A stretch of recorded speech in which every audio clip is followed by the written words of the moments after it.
Uno de los temas, sin lugar a dudas, que va a acaparar la atención, está acaparando en parte la atención en el día previo, los días previos, y va a ser a partir de mañana también cuando se conozca el fallo del Tribunal Oral Federal número 2 con respecto a la causa que se conoce comúnmente como causa vialidad. Queremos conocer la opinión de un abogado penalista y también un ex juez como Eduardo Jerome, por eso estamos en contacto con él para conocer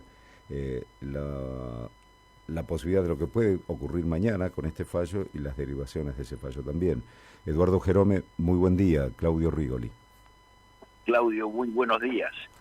Igualmente. Bueno, mañana el día de este fallo y en donde la política ha metido la cola, como se dice, el diablo mete la cola, acá la política ha metido la cola en esta causa judicial y están, digo yo, las consecuencias y todo el andamiaje político de lo que se habla de esta causa y después lo estrictamente judicial, que es lo que está en el expediente, como dicen ustedes los especialistas. Lo que vale es lo que dice la causa, foja por foja, qué es lo que se dice allí, como para evaluar un juez y decir culpable o inocente esta persona, ¿no? Tal cual, tal cual. Esto es, hay un viejo dicho que dice: lo que no está en el expediente no está en el mundo, Claro. porque los jueces tienen que juzgar en virtud de lo que hay en el expediente. Uh-huh. Bueno, en esta causa, y hay que hacer una brevísima reseña, se inició esta causa cuando se inició intervino un juez federal, pero no solo intervino un juez federal, intervino un fiscal. Cuando la procesaron a todos estos imputados de hoy que están procesados, apelaron todos a la Cámara Federal, intervinieron 3 jueces, también intervino por otras apelaciones la Cámara de Casación. Quiere decir que estamos hablando de prácticamente 7, 8, 9 magistrados y fiscales judiciales que intervinieron y dijeron: hay mérito para llevar a juicio este tema. Uh-huh. O sea, que no se le puede imputar ahora al tribunal o al fiscal una actitud como dicen los imputados de lawfare, o que no se respetaron las garantías del debido proceso. No, hay cerca de 8 o 9 jueces y fiscales que ya dijeron que había que someterla a un juicio. Y ahora en el juicio, que por suerte fue pública las audiencias, nosotros hemos visto una prácticamente descripción muy detallada de las pruebas en la causa que hizo el fiscal Luciani y su adjunto, en las cuales enumeraron una por una todos los elementos que había y que juzgaron que eran suficientes como para pedir una condena. Cuando se escucharon las defensas, y esto es importante destacarlo, porque obviamente todos los imputados tienen derecho a defenderse. Obvio. Pero en este caso vimos que por lo menos los discursos de Cristina, lejos de ser técnicos y de tratar de desvirtuar los cargos de la Fiscalía, fueron eminentemente políticos. O sea, trataron de desacreditar al tribunal, que jugaban al fútbol, que realmente había lawfare, que la persiguen, etcétera. O sea, fue una defensa política, y nosotros sabemos que cuando, llegado el momento de que una persona puede defenderse, no lo hace, bueno, obviamente que sucede porque no debe tener defensa, si no las ejercería en ese momento. Y hoy llegamos al punto final de la causa, que es en el que mañana se va a dictar sentencia. Aquí pueden pasar 3 cosas.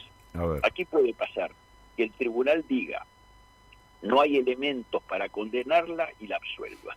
Que el tribunal diga: hay elementos para condenarla, pero solamente por fraude al Estado, y le aplique una pena por fraude al Estado. Y hay elementos como para que el tribunal diga: además de fraude al Estado hay una asociación ilícita, y entonces le imponga una pena mayor. Uh-huh. De todas esas posibilidades, lo que están viendo los propios imputados y la propia vicepresidente es que indudablemente lo más probable es que la condenen.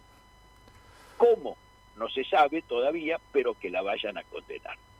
Y si ellos lo saben, pienso yo que es porque tienen plena conciencia de lo que hicieron. Uh-huh.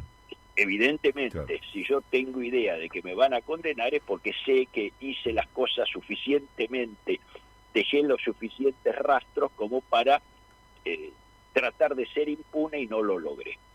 Esta es la realidad de mañana. Y después de esto, habrá apelaciones, el fallo no va a quedar firme mañana, pero hay un punto que me interesa destacar, Claudio, Sí. que mañana va a ser un punto de inflexión muy grande. ¿Por qué? Porque hasta ahora Cristina y todo el séquito de imputados que hay son imputados, son inocentes por el momento. Ujú. ¿Por qué? Porque no tienen una sentencia que diga que son culpables. Entonces, por ahora son inocentes mientras no se demuestre lo contrario. Si mañana los condenan, dejan de ser inocentes, ya van a ser culpables. ¿Culpables de qué?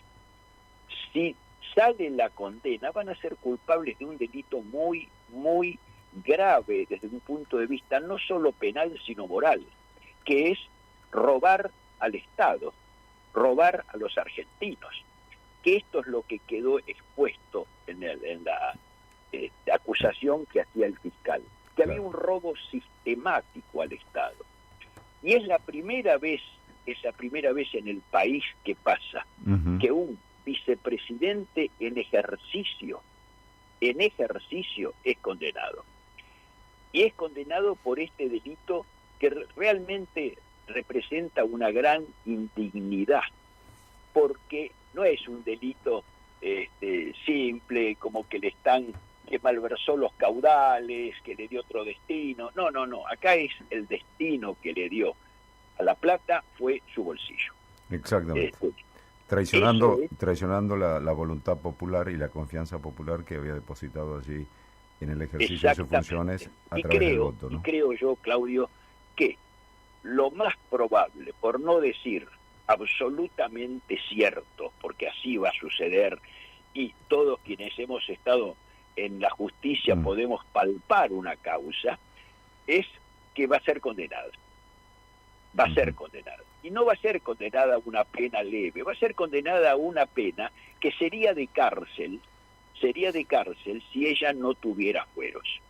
Bien. Pero Cristina tiene fueros, porque es vicepresidente, Claro. y además porque todavía no va a quedar firme la condena, va a tener recursos para apelar, y mientras tenga recursos para apelar y no está firme la condena, no se va a cumplir. Pero en definitiva, el día que esto quede firme, no sé, tal vez entre 1 año, 2 años, que termine y que llegue a la corte, y bueno, el destino tiene que ser la cárcel.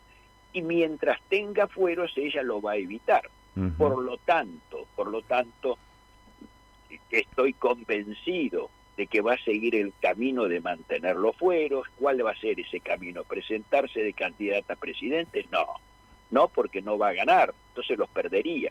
Ella se va a presentar de candidata a senadora por la provincia de Buenos Aires, y como se elige por la mayoría y por la minoría senadores, aunque no gane la elección en la provincia, evidentemente el peronismo, el kirchnerismo va a sacar por lo menos la segunda minoría. Y allí va a entrar ella como candidata y va a conservar los fueros por 6 años. Como después, para quitarle los fueros a una persona, se requiere un procedimiento especial en el cual realmente la Cámara tenga que tener una mayoría muy especial para enjuiciarlo, pero si nosotros nos ponemos a buscar si existen elementos para, pero más vale que existen elementos, el mal desempeño y el delito en el ejercicio de sus funciones son los dos elementos que la Constitución prevé para hacer juicio político al presidente o al vicepresidente. Pero ¿qué pasa? Sí. Como tiene que tener una mayoría de 2/3, obviamente la oposición no la va a conseguir. No consigue. Eduardo, en caso que la condene solamente por fraude, ¿cuál es la pena máxima? Y si cuando se condena a alguien por fraude también va en forma conjunta la inhabilitación en forma permanente para ejercer cargos públicos. Sí, claro. ¿Por qué? Porque el fraude es un fraude al Estado. Claro. Entonces, la condena máxima por fraude asciende hasta 6 años de prisión. 6 años de prisión. Tengamos por parte de que si la condenan por más de 3 años, ya es de cárcel, no puede ser una condena en suspenso porque supera los 3 años. Si la condenaran a 4, a 5, a 6 años, tendría que ir a la cárcel si no fuera por los fueros. Claro. Quiere decir que si solamente la condena fuera por defraudación al Estado, sería, calculo yo, que entre 5 y 6 años. Pero la sanción de imposibilidad de ejercer cargos públicos de por vida, esa no se la salva. Esa va a estar realmente coadyuvante con la sentencia porque es precisamente un fraude al Estado. Bien, y eso también empieza a regir la inhabilitación al momento que queda firme la condena. Claro, empieza a regir en el momento en que queda firme. Acá hay un detalle para opinar, que es la ley de ficha limpia. Se está bregando mucho por la ley de ficha limpia. ¿Por qué? Porque la ley de ficha limpia, similar a la que se usó en Brasil, ¿no? Que aquí se está, en algunas provincias también se sancionó a nivel local, pero no a nivel nacional. En esas, ¿qué persigue? Que aunque no esté firme la sentencia, de por sí quede inhabilitada por el momento para ser candidata. Exactamente. Después, si no llegara la sentencia a confirmarse, etcétera, recuperaría su aptitud para ser candidata. Pero si está condenada con la ley de ficha limpia, no podría ser candidata desde el día siguiente de la condena. Pero no está sancionada. Ni la creo que la sancionen porque precisamente quedarían muchos afuera en ese caso, ¿no? Claro, lamentablemente. Claro.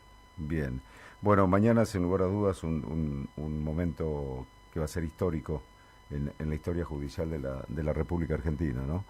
La decisión del juzgado histórico, y quién está siendo así investigado. Como dijo Claudio, como dijo el fiscal, justicia o corrupción, no me cabe duda que mañana el tribunal va a decir justicia. Bien. Y eso va a ser histórico. Primera vez que un vicepresidente en ejercicio es condenado. Y eso conlleva, para mí, una indignidad mayúscula, porque realmente es el peor delito que puede cometer un gobernante. Traicionar la confianza de los argentinos, de sus habitantes, y haberse enriquecido a costa del pueblo y a costa de todos los que sufren.